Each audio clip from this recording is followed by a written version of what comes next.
Assalamualaikum warahmatullahi wabarakatuh. Perkenalkan, nama saya Amalia Wipa, NIM E1031211024.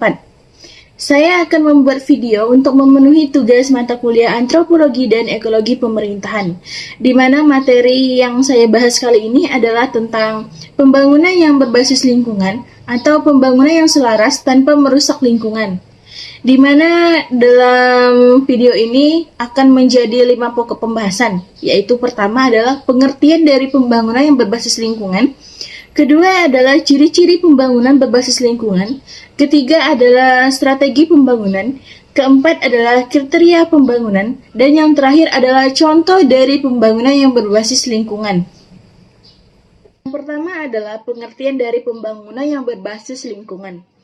Pembangunan yang berbasis lingkungan adalah upaya terencana yang dilakukan dengan mengelola sumber daya dalam proses pembangunan yang berkesinambungan atau berkelanjutan dengan maksud untuk meningkatkan kesejahteraan hidup masyarakat. Selanjutnya adalah ciri-ciri dari pembangunan yang berbasis lingkungan. Yang pertama adalah pembangunan dilakukan secara merata dan adil. Artinya, dalam melakukan proses pembangunan, pemerintah harus adil, tidak hanya memihak atau membangun kepada satu wilayah saja. Yang kedua adalah tidak merusak keanekaragaman hayati.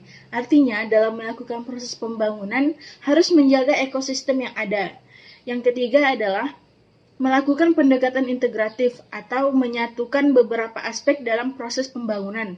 Dan yang terakhir adalah pembangunan jangka panjang. Artinya, manfaat yang diterima oleh masyarakat dalam pembangunan ini harus untuk jangka waktu yang lebih panjang. Selanjutnya adalah strategi pembangunan. Strategi pembangunan adalah cara untuk meningkatkan potensi sumber daya manusia dalam mengelola sumber daya alam yang ada. Misalnya dengan menggunakan teknologi berwawasan lingkungan yang sudah terencana dengan baik, sehingga akan menghasilkan barang atau jasa yang unggul dan berkualitas tinggi.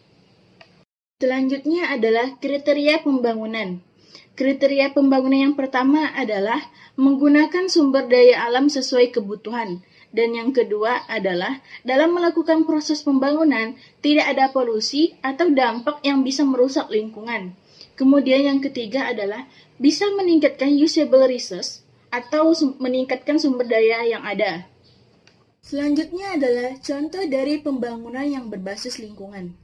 Contoh yang pertama adalah pembangunan taman mangrove, di mana taman mangrove ini bisa bermanfaat untuk mencegah abrasi.